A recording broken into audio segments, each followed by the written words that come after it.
안녕하세요. 휴고와 AI입니다. 오늘은 여러분이 사용할 수 있는 메타 프롬프트를 제공하겠다고 미리 말씀드렸습니다. 그 전에 한 가지 보여드릴 게 있습니다. 얼마 전에 컨텍스트 오염이라는 주제로 리포트를 하나 봤습니다. 이 내용인데 2025년 7월 14일 날짜 보이시죠? 주소 남겨드릴 테니 읽어보실 분들은 참고하시고 여기 보시면 설명 영상도 있습니다. 저는 사용자 입장에서 이것만 알면 되겠다 싶은 내용까지만 짧게 요약해서 말씀드리겠습니다. 그런데 내용을 이해하려면 컨텍스트 윈도우의 개념을 알아야 되거든요. 대부분 알고 계실 건데 모르는 분들을 위해 잠시 설명하자면 여기 보이는 이 주황색 박스가 컨텍스트 윈도우라고 가정하면 이 박스 안에 내용이 있습니다. 컨텍스트 윈도우가 다 찼을 때 새로운 입력이 들어오면 이렇게 새 입력을 받아들이고 AI는 앞에 있는 내용을 순차적으로 잊어버린다 라는 것이 컨텍스트 윈도우의 개념입니다. 다시 말해 컨텍스트 윈도우는 AI가 기억하는 범위입니다. 컨텍스트 윈도우가 100만이다? 그럼 이 박스 안에 100만 토큰이 들어간다는 겁니다. 그런데 이 리포트에서 말하는 건 컨텍스트 윈도우 한 개가 넘지 않았는데도 불구하고 입력이 길어지면 AI가 컨텍스트를 찾지 못한다는 겁니다. 실제로는 순차적으로 없어지는 게 아니라 이런 식으로 점점 희미해진다라는 얘기입니다. 그림이 정확하진 않지만 랜덤으로 혼동하게 됩니다. 특히 비슷한 단어나 문장이 있으면 구분을 못하더라. 이를 컨텍스트 오염이라고 말하고 있습니다. 대화 초기에 성능이 좋다가 점점 이상해지는 거 느껴보신 분들 많죠? 이런 이유가 있었습니다. 다음은 COTR입니다. 여러분이 알고 있는 COT와는 좀 다른 내용입니다. 오늘 제가 보여드릴 프롬프트를 다 영어로 번역해 놓았는데 그 이유가 COTR 때문이거든요. 그래서 COTR에 대해서도 간단히 설명하고 넘어가겠습니다. COTR이 뭐냐? 저자원 언어를 고자원 언어로 번역하여 작업을 하고 다시 결과를 저자원 언어로 출력하면 성능이 더 좋아진다는 겁니다. 고자원 언어는 영어겠죠. 한국어는 아직 많이 부족합니다.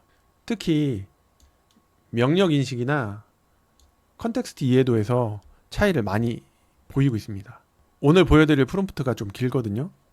그래서 초기 입력 프롬프트의 성능과 인식률을 높이기 위해 부득이하게 입력 프롬프트는 영어로, 상호작용이나 출력은 한국어로 하도록 설계하였습니다.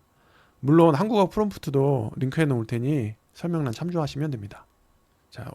자, 그럼 템플릿이 어떻게 구성되는지 보겠습니다. 오늘 템플릿에는 다음과 같은 프롬프트 엔지니어링 기법이 사용되었습니다. 페르소나, 페르소나 앙상블, 페르소나 앙상블 중에서도 역할 분할, 그리고 AI 주도의 대화형 상호작용, 가상 환경, 모듈식 구조, 자기 개선 과정, 할루시네이션 방지를 위한 출처 표기와 신뢰도 표기도 되어 있고요. 그 다음에 출력 형식을 지정하고 COT, COTR을 적용했습니다. 프롬프트를 살펴볼까요? 프롬프트 템플릿은 두 가지로 준비했습니다. GPT 4.1용과 GPT 5.3용 이렇게 두 가지입니다. 먼저 4.1 버전을 보면 여기 역할과 임무, 이게 페르소나와 가상 환경을 적용한 걸 볼 수 있습니다. 두 번째는 출력 프롬프트 구조의 베이스가 되는 내부 템플릿입니다.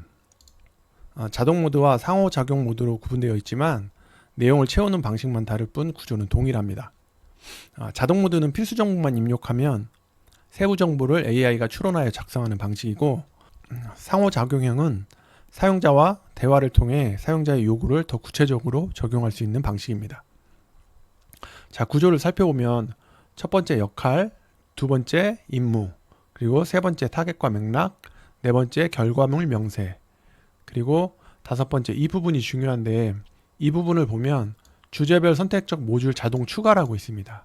세 번째가 다이나믹 모듈인데 템플릿의 다섯 번째 들어갈 수 있는 모듈을 정해 놓았습니다. 사용자가 주제를 입력하면 주제와 관련된 모듈을 복합적으로 자동으로 추가하는 구조로 되어 있습니다. 그리고 여섯 번째 페르소나, 그리고 일곱 번째 여기에는 COT와 자기 개선 과정을 적용하였습니다. 여덟 번째 제약, 아홉 번째 출처 추적 시스템, 그리고 열 번째 출력.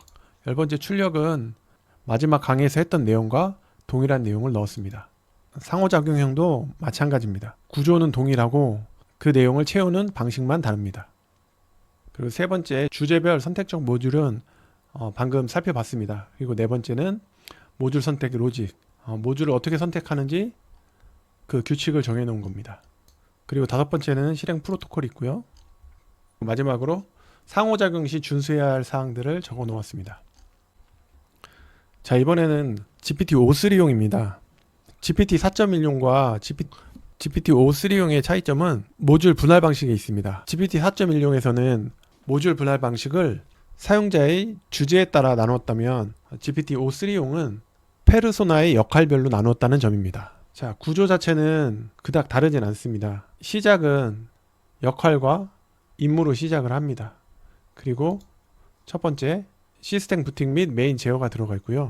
그리고 오토 모드와 가이드 모드, GPT 4.1용에서 자동 모드와 상호작용 모드로 나누었던 걸 O3 버전에서는 오토 모드와 가이드 모드로 분류한 것입니다. 그리고 특징은 이 모듈에 있는데, 모듈을 보시는 것과 같이 분석가, 전략가, 작가, 그리고 리뷰어, 그리고 코어, 마이스트로로 페르소나별로 모듈을 나누었다는 점입니다. 그리고 그 다음 진행은 분류된 페르소나에 따라서 각각의 임무를 실행하는 것으로 진행됩니다. 그리고 마지막에 안전규칙과 설명으로 구성되어 있습니다. 자, 그러면 예시를 통해서 사용 방법을 보겠습니다. 먼저 GPT 4.1입니다.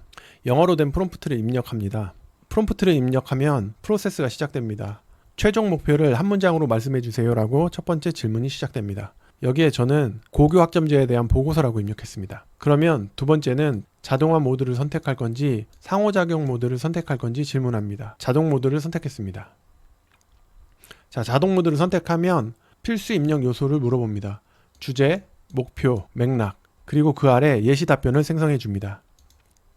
저는 테스트를 위해 이 예시 답변을 그대로 복사해서 사용했습니다. 그러면 요구사항을 분석하고 프로세스가 진행됩니다. 그리고 자동화 모드이기 때문에 더 이상의 사용자 컨텍스트를 수집하지 않고 바로 프롬프트를 작성해 줍니다. 핵심 템플릿 구조에서 본 것처럼 10단계의 구조의 프롬프트를 작성해 줍니다. 자, 상호작용 모드는 각자의 주제를 가지고 한번 테스트를 해보시기 바랍니다. 자, 그러면 지금 생성된 프롬프트를 복사해서 입력해보고 결과가 어떻게 나오는지 확인해보면 꽤 괜찮은 결과가 나오는 걸 알 수 있습니다. 이 부분도 직접 테스트를 하셔서 기존에 쓰던 프롬프트와 결과가 어떻게 다른지 한번 비교해 보시기 바랍니다. O3용 프롬프트는 제가 GPTS로 만들었습니다. GPTS 주소는 설명란 참조해 주시기 바랍니다. 자, 시작할 때 한국어를 클릭해 주시면 O3에서는 시작하자마자 자동 모드나 대화용 모드를 선택하게 됩니다. 여기에서도 마찬가지로 자동 모드를 선택하겠습니다. 자, 주제는 똑같습니다. 고교학점제에 대한 보고서 작성. O3용은 구조가 조금 달랐던 거 기억하시죠? 주제가 입력되면 모듈로 분리된 각 페르소나는 자기 임무를 실행합니다. 분석 리스트를 작성하게 됩니다. 분석 리스트를 작성하고 작성된 분석 리스트를 확정하면 그 다음은 프롬프트의 구조와 내용을 생성합니다.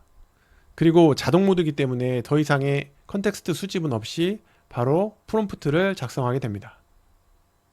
이 부분도 마찬가지로 상호작용 모드는 직접 본인의 주제를 가지고 테스트를 해보시기 바랍니다. 그리고 작성된 프롬프트를 복사해서 결과가 어떻게 나오는지 확인을 해보면 이 부분도 꽤 괜찮은 결과가 나오는 걸 볼 수 있습니다. O3용도 본인의 주제를 가지고 자동 모드와 상호작용 모드를 테스트해 보시고 기존에 있던 프롬프트가 있다면 그 프롬프트와도 한번 비교를 해보시기 바랍니다. 요즘은 AI가 기본적인 요청으로도 보기에 꽤 괜찮은 프롬프트를 만들어냅니다. 하지만 단순히 AI가 생성한 결과물은 사용자의 구체적인 의도를 제대로 반영하지 못하고 일반적인 정보 나열에 그치는 경우가 많습니다. 그러니까 AI가 제시한 밑그림에 만족하지 말고 사용자가 원하는 결과물의 구조와 구성 요소를 추가하고 지속적으로 테스트를 해서 쓸만한 프롬프트를 얻을 수 있기를 바랍니다. 오늘 공유한 프롬프트는 제가 꽤 오랜 시간 테스트를 거쳐 설계한 것입니다. 강의를 들으시는 분들께 도움이 되면 좋겠습니다. 감사합니다.